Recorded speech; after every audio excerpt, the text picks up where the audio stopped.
How's everybody doing? I'm happy that it's at the end of the conference, but also sad it's ending. I hope everybody's had a good time, and I'm hoping this is not going to be too dry for everybody since it is the last one. Everybody's probably exhausted. So I've got a fun puzzle that has nothing to do with my talk, but it was a big debate on my squad at work, and I need your help. So this was a magazine that I was reading with my 5-year-old son. And there is a riddle in here, and we got in a big debate about what the answer is. And I want to hear, or I want people to think. Now, the maze is easy. Don't try to do the maze. It's the second part. The second part is, so use the clues to figure out which prairie dog is named Pedro. And so you've got 4 clues here. You've got Piper is sleeping. You've got Paco and Parker are hungry. You got Paula and Penny are talking.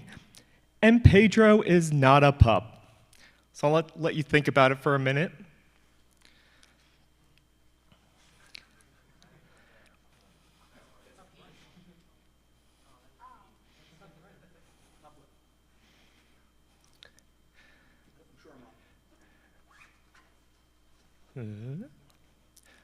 So is this what everybody's thinking?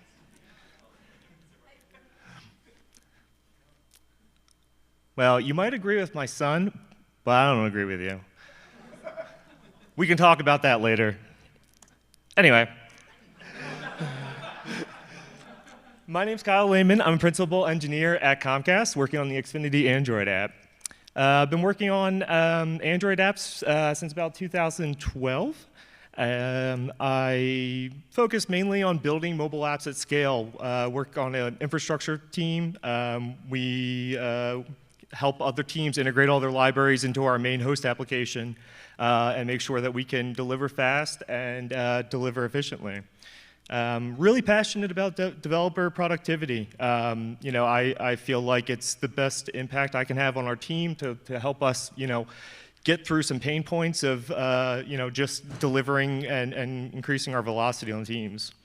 Most of the days, recently, I've been making the builds better, or trying to at least, and I break the build a lot too, but we won't worry about that. So what's the origin story of this talk? So I want to give a little bit of background to see if it can resonate with anybody, just because it has a lot to do with what caused me to go down this path or to do this research and figure out how to solve these problems. So I was originally, when I started at Comcast, I was working on the Xfinity Stream team.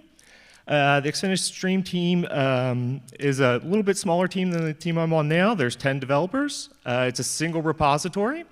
And there was 2 monolithic application modules, one for a TV remote and one for the stream application.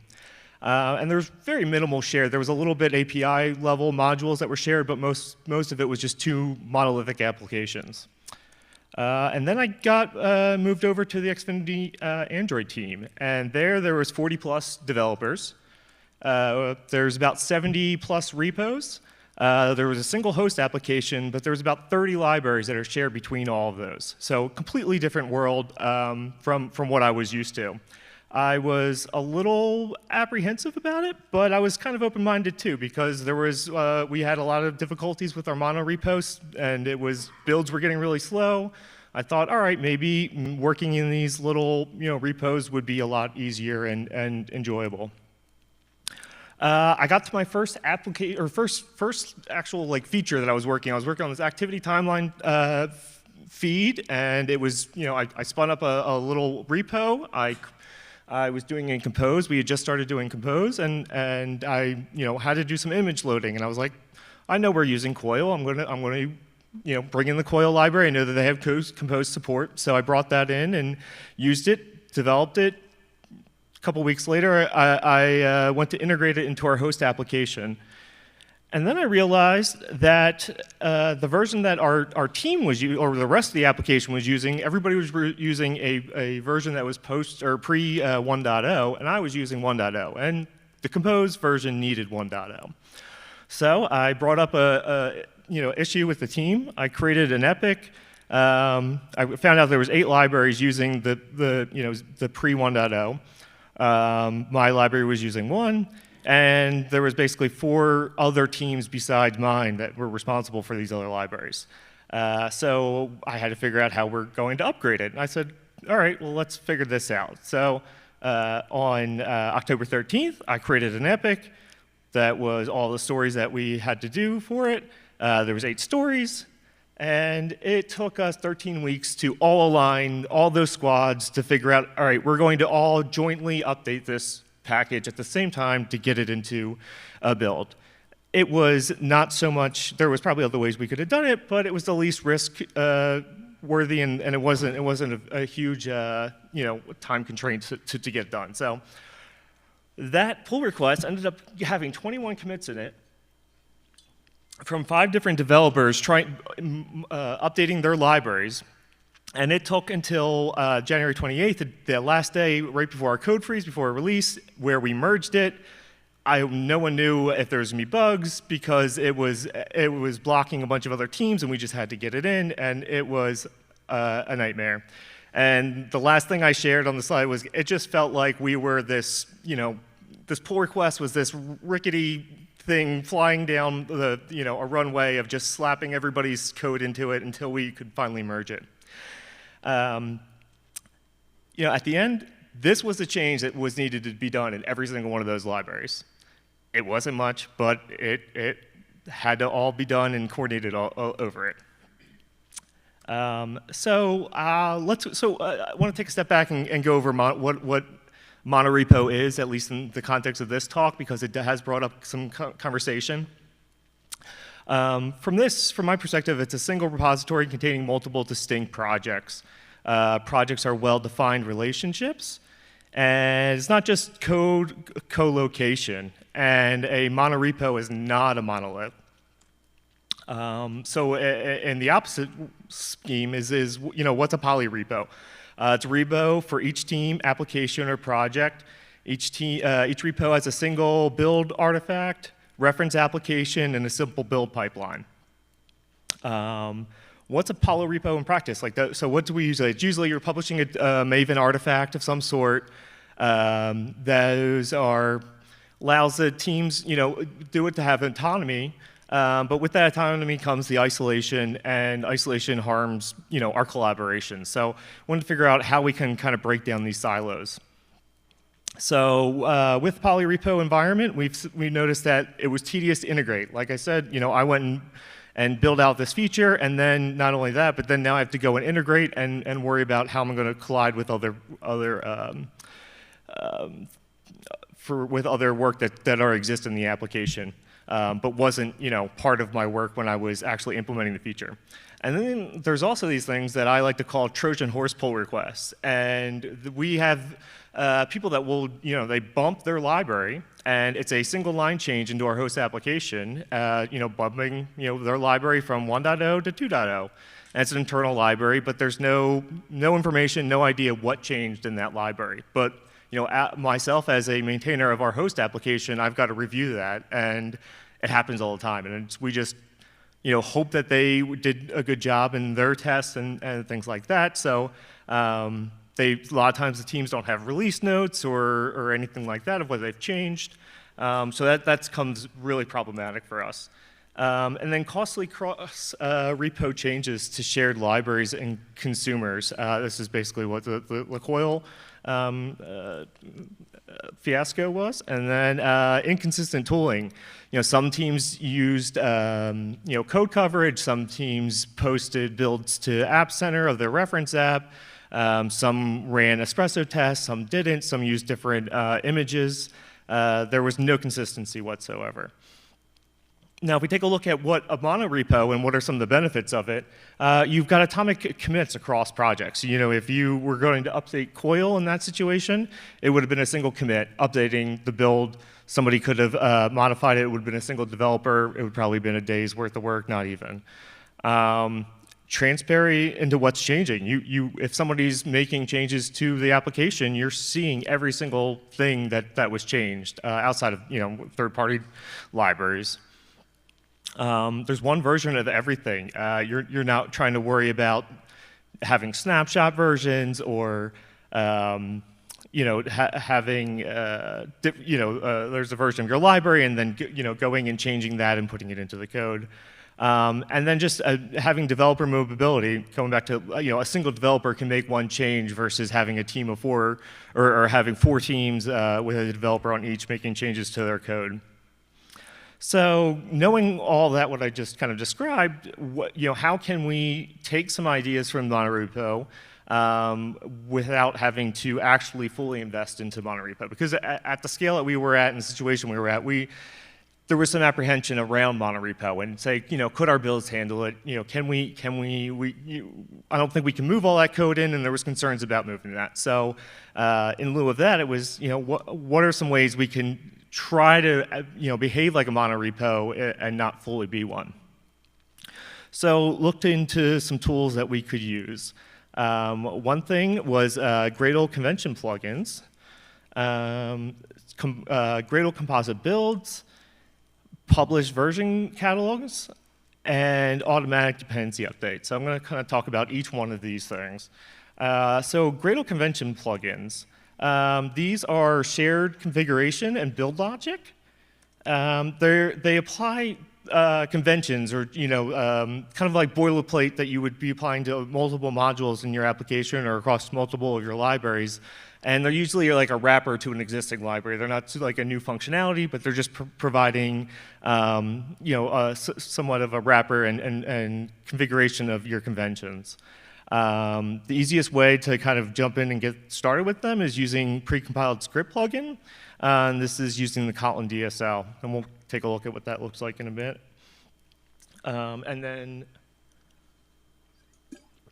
composite builds allow you to work with multiple Gradle projects as if they were a single project. So this takes, while you have your multiple repos, you can work locally on your device or on your own workstation and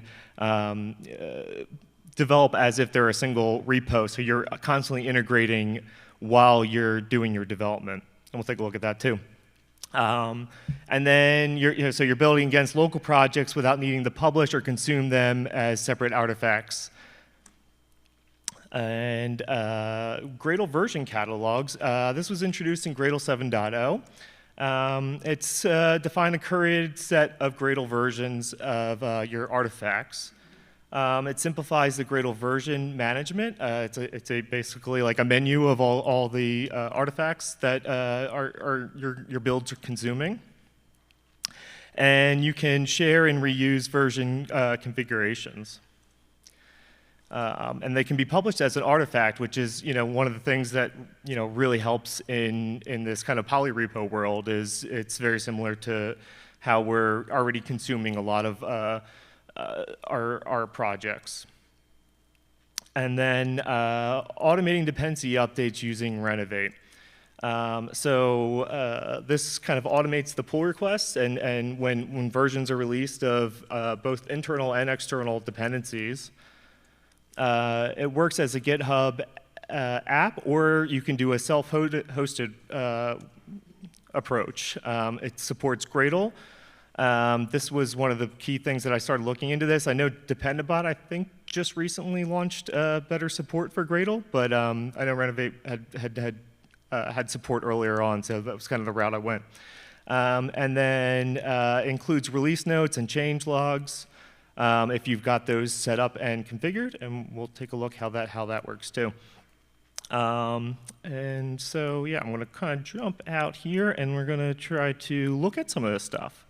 So starting with a convention plugin. So I've got this application. Let's see. I've got this application. It's a fictitious app called a Polyworld, and it's relatively simple. It's your Hello World Android application, just creating an Android app. But we have some things in it. If we take a look at the settings file, we can see. Whoops. Go away. So we take a look here. we've got a single app, and then we've got some plugin configurations, and we've got a settings plugin that's being applied with a version of 3.0 or 0.3.0.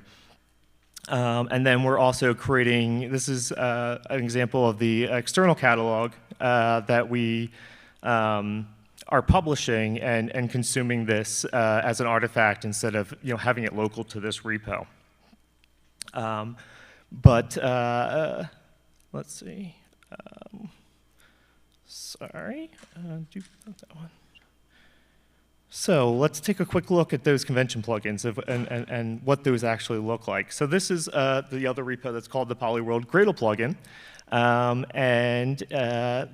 This is, like we said before, it's a, this is using the Kotlin DSL to create our precompiled script plugins. And if we take a look at the source directory, it looks a little overwhelming, and that's because of a limitation that these precompiled script plugins need to be in the root directory, but you've got to namespace them. This is what these plugins look like. And the reason why I say that they're like the easiest way to jumpstart into this kind of approach is if you actually take a look at these plugins, they're not your Gradle Java plugin APIs. They're the Kotlin DSLs that you would have in any application that you are building right now. So it's really easy to kind of port over to this approach. Now instead of having it local to your build, you can publish as an artifact, and now all your projects can use that same logic. So if everybody's working on targeting a new SDK, everybody will be aligned on there. You're changing and your Java version, everybody can align on the Java version. If you've got some unique test configurations, you can do things like that. Take a quick look. So in here, there's just a couple things about, hey, like I've got a little switch in here that if somebody needs some verbose logging for their tests, they can enable it via command line argument, changing memory size and things like that, little adjustments that we apply a convention but allow teams to override it, and a simple interface for that.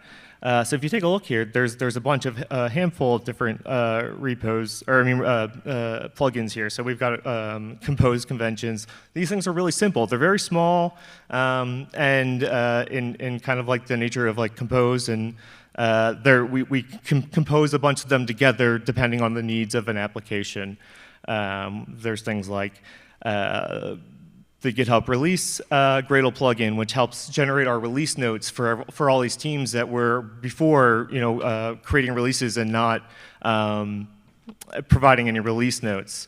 A Maven publish plugin that makes sure that we capture the POM data and include it with the builds or with the artifacts, so we can identify some information about the builds. What else was there? And even versioning. So we had a lot of teams where they just incremented the patch every single time. So we had a 1.0.400 of an artifact, and so this kind of is a plugin that helped teams adopt a semantic versioning practice. But jumping back to the application, well, what does that look like? You can see, let's take a look at one of the libraries. So here's a library. It's, like I said, these things are really simple, just use case. It's got our compose theme that's shared a bunch of other, it's a core part of code base that some other feature libraries are going to use, as well as the main application. If we take a look at the build script for this project, it's really simple. We've got our Polyworld Android lib. It's bringing in the compose conventions, and it's also bringing in the Maven publish conventions. And then if you take a look at the rest of the build script, there's no boilerplate here. Everything is very unique to just this project. We've got the namespace of the application, or of the library, and then the dependencies that are needed, for this specific library. So I can know right away, looking at this, what this library needs and uses, and what it does, and artifacts, and it's quite, a lot simpler than most, with having all that boilerplate. And then when we, let's see, so that's kind of the gist of what the convention plugins are. And now let's talk about composite build. So I have this theme library, and it has very basic things in it. It's got our dark, color scheme, light color scheme, and our application theme. So if I take a look at the host application, we can see in our, this is our kind of local libs version catalog. We've got a version of this 0.1.0 that we're using. If I jump to real quickly so if we take a look here, here's the actual project for the theme. We take a look, here's the 1.0. There's been 2 commits to this since then, so there's been some changes, and that haven't been released yet. We could try to publish a snapshot. We could, most cases, or before we would, sorry. So before, your usual use case would be to do a Gradle, publish even local, and this would cause a local snapshot. We can see that it's downloading some stuff. Oh, great.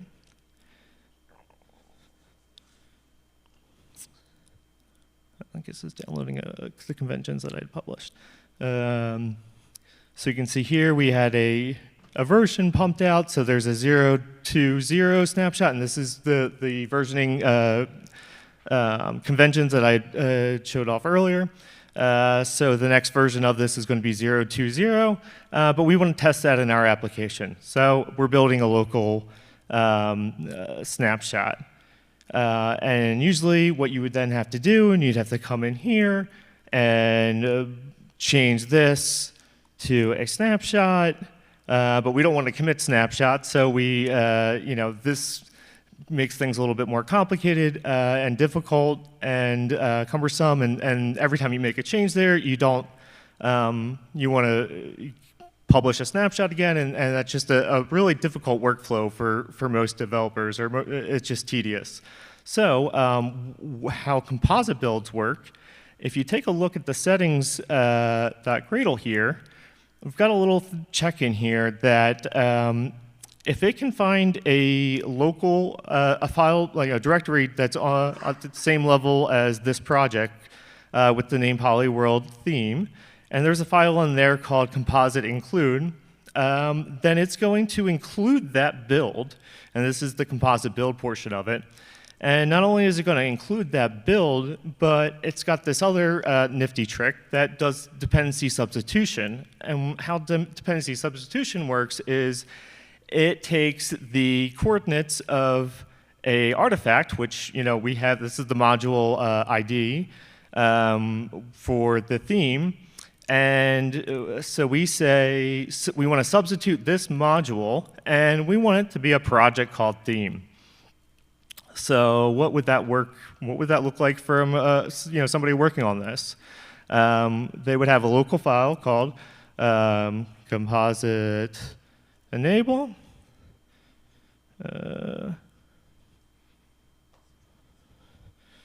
And if we come back over here, let's hope this works.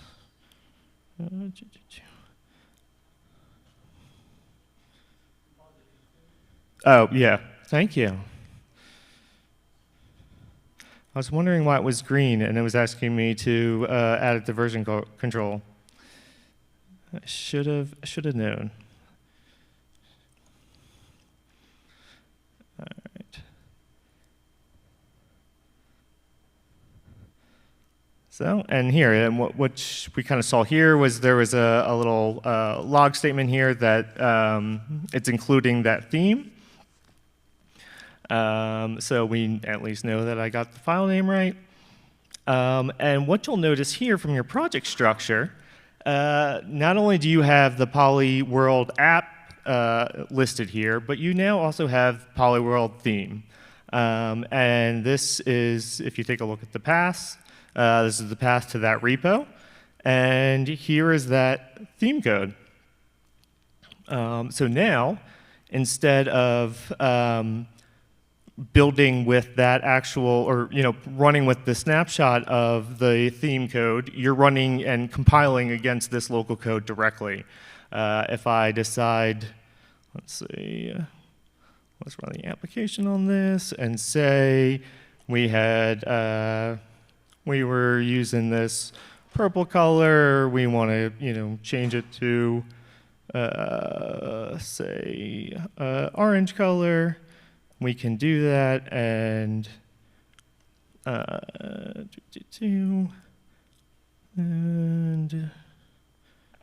did I change the wrong one?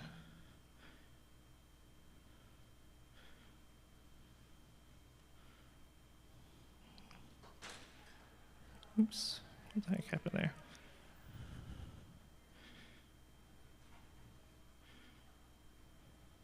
Yeah, I actually didn't try this.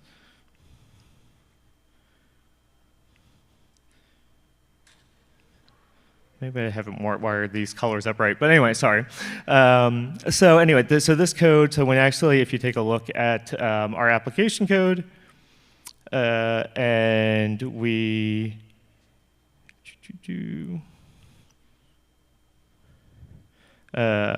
take a look, where is it? Here's our Polyworld theme. So even if we do, using code shortcuts to navigate to this code, we can see we navigate right to the Polyworld theme, and you're not actually like diving into the AAR where you would usually go. So this is linking that code and replacing it, and this will make it a lot easier to make changes, iterate fast, and push those up and get new artifact builds.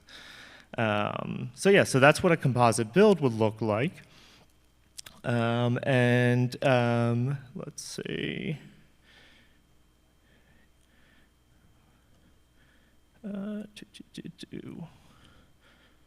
Sorry. The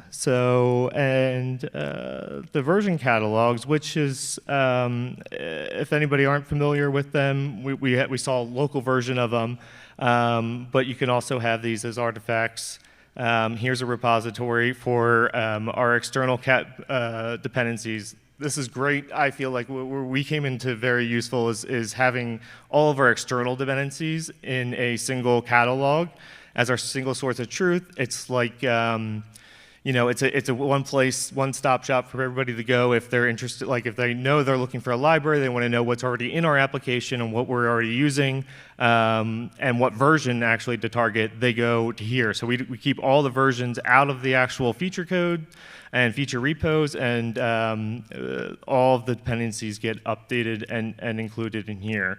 And then when we need to update one, we'll get pull requests actually from Renovate to update these, and then once those merge, Renovate will actually open pull request into all of the repos to update their versions of it as well.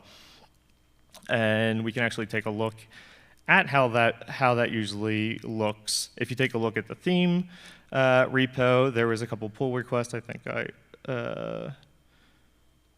let's see.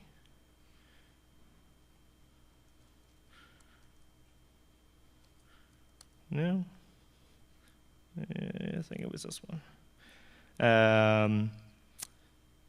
So if we take a look here, here was the release. Renovate generated this release from the theme to bump it to 0.1. It was originally on the snapshot.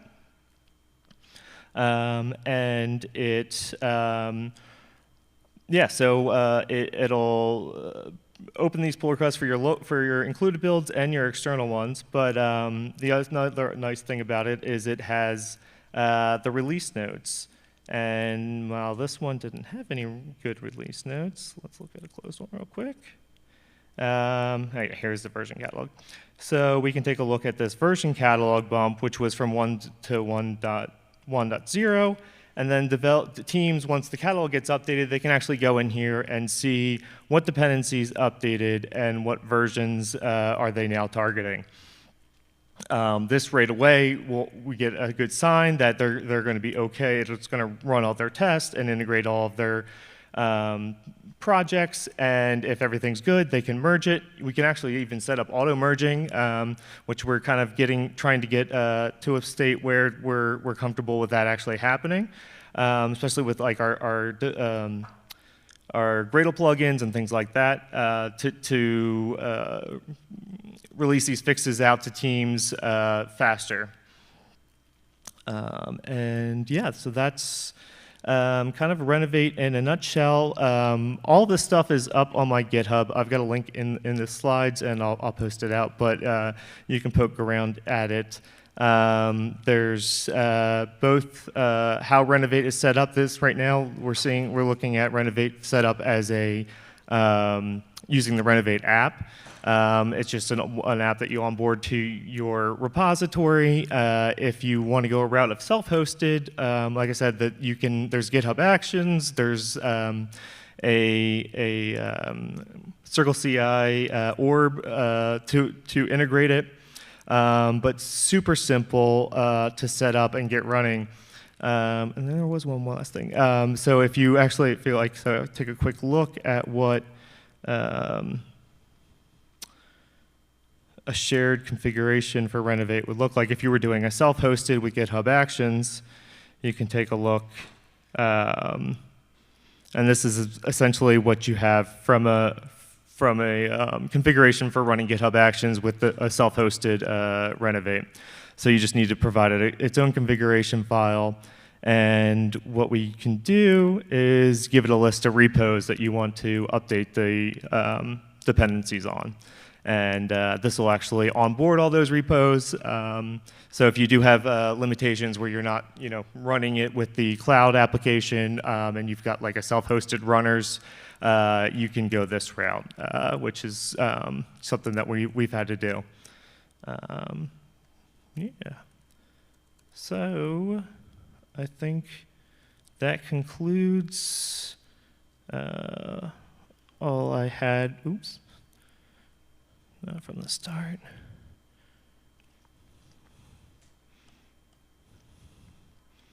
Yeah, these are just some screenshots. So yeah, that's all I have. Any questions?